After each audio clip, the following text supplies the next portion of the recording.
Halo, pernah nggak sih kalian mikir gimana cara Indonesia main di kancah global yang super kompleks ini? Maksudnya, di tengah banyaknya kepentingan negara-negara besar, posisi kita tuh unik banget loh. Kita nggak cuma sekedar ikut-ikutan arus, tapi kita punya prinsip yang super kuat. Nah, di pembahasan kali ini, kita bakal kupas tuntas strategi besar di balik langkah diplomasi Indonesia. Yuk, langsung aja kita mulai. Untuk memulainya, kita wajib banget flashback ke kutipan legendaris dari Bapak Proklamator kita, Muhammad Hatta. Beliau bilang soal mendayung di antara dua karang. Kutipan ini tuh pas banget buat ngegambarin prinsip politik luar negeri kita. Ini bukan berarti kita pasif atau cuma diam aja ya. Justru sebaliknya, kita dengan tegas nolak buat memihak ke blok kekuatan manapun, dan milih buat aktif nentuin arah nasib kita sendiri demi perdamaian dunia. Bayangin aja kalian lagi ngemudin kapal di laut yang lagi badai. Kita nggak nabrakin diri ke karang kiri atau kanan, tapi terus mendayung maju dengan tujuan yang jelas. Dan konsep intinya tuh kayak gini. Sebagai sebuah bangsa, kita benar-benar mengakar kuat pada identitas kita sendiri, tapi di saat yang sama, kita juga terhubung secara strategis ke dalam komunitas global. Ibaratnya, kita ini udah jadi bagian yang nggak bisa dipisahin lagi dari ekosistem dunia yang jauh lebih besar. Oke, ini roadmap kita hari ini. 1. Politik luar negeri Indonesia. 2. Mengapa kita bekerja sama. 3. 4 pilar kerjasama. 4. Panggung global Indonesia. 5. Dampak nyata untuk kita. Dan 6. Menjadi alat diplomat. Kita masuk ke bagian pertama.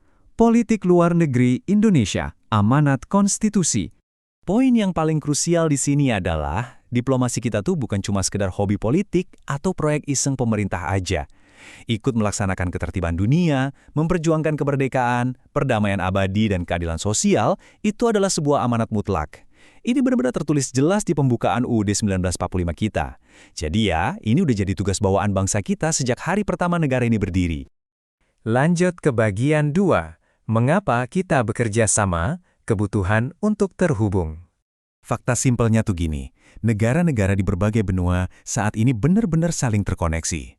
Sebagai bagian dari masyarakat global, Indonesia jelas nggak bisa hidup menyendiri, terisolasi dari dunia luar. Kerjasama internasional itu esensial banget, semata-mata ya buat menuhin kebutuhan nasional kita yang nggak akan mungkin bisa kita capai kalau kita cuma berdiri sendiri. Intinya, kita semua saling butuh. Dan yang bikin makin keren, prinsip saling bantu ini ternyata nggak cuma muncul karena urusan politik atau ekonomi semata. Semangat ini tuh udah jadi nilai kultural dan religius yang mendarah daging di dalam masyarakat kita. Semangat buat kolaborasi dan nebar kebaikan inilah yang selalu jadi identitas asli kita waktu kita duduk bareng bangsa-bangsa lain di meja perundingan. Masuk ke bagian 3, 4 pilar kerjasama, mengkategorikan diplomasi kita. Nah, kalau dipecah, upaya diplomasi kita tuh dibagi ke dalam 4 lingkaran kerjasama yang beda-beda dan cakupannya terus meluas. Mulai dari yang sifatnya satu lawan satu, kelompok perkawasan, sampai forum global raksasa. Semuanya ini dirancang sedemikian rupa supaya kepentingan nasional kita aman dan dunia jadi lebih damai. Coba perhatiin bedanya. Di satu sisi, ada kerjasama bilateral. Ini tuh benar-benar spesifik dan sangat tertarget antara kita dan satu negara lain aja. Contoh gampangnya, waktu kita kerja bareng Jepang buat ngebangun MRT di Jakarta. Atau diplomasi langsung ke Arab Saudi buat ngamanin kuota haji dan perlindungan pekerja migran kita. Nah, di sisi lain, ada kerjasama regional yang skalanya lebih gede. Fokusnya buat ngebangun stabilitas politik dan ekonomi bareng tetangga-tetangga kita di Asia Tenggara, pastinya lewat ASEAN. Kalau kita sadar sama realitas geografis kita sebagai kepulauan raksasa yang ada persis di persimpangan jalan dunia, kalian pasti langsung paham kenapa jadi anggota pendiri ASEAN itu krusial banget. Keamanan kawasan, pertumbuhan ekonomi, dan kekompakan bareng negara tetangga itu ibarat sabuk pengaman utama buat kedaulatan kita sendiri. Bagian 4. Panggung global Indonesia, memperluas lingkaran. Di sini kita ngomongin multilateral, di mana banyak negara kumpul bareng. Kalau kita perhatiin peran di organisasi-organisasi ini, Indonesia tuh benar-benar aktif loh. Kita nggak cuma duduk manis. Di PBB kita vokal banget dorong perdamaian dunia dan penegakan HAM.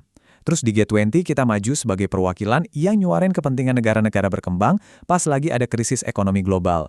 Dan di WTO kita maju buat mastiin aturan main perdagangan dunia itu benar-benar adil, lancar, dan nggak ngerugiin. Masuk ke bagian 5, dampak nyata untuk kita, membawa dampak ke ranah pribadi. Sekarang kalian mungkin mikir, terus apa hubungannya sama kehidupan kita sehari-hari? Nah, diplomasi internasional inilah alasan langsung kenapa kita bisa nikmatin banyak hal sekarang. Lewat kerjasama antar negara, kita bisa dapat akses beasiswa internasional bergengsi kayak LPDP. Ekonomi global yang terbuka itu, yang bikin gadget terbaru dan internet ngebut bisa sampai ke tangan kalian. Dan pastinya, stabilitas diplomasi ini ngasih kita kedamaian buat sekolah atau kerja dengan aman setiap harinya.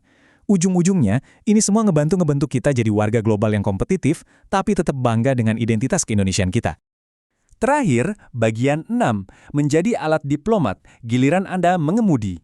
Buat nutup pembahasan kita kali ini, saya mau ngasih pertanyaan yang lumayan provokatif nih.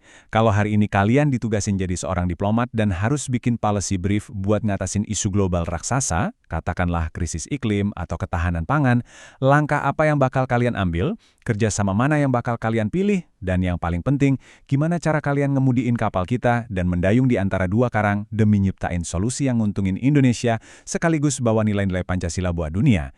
Coba deh kalian pikirin dan temuin jawabannya. Terima kasih banyak udah nemenin pembahasan seru kali ini, dan sampai jumpa di penelusuran kita selanjutnya.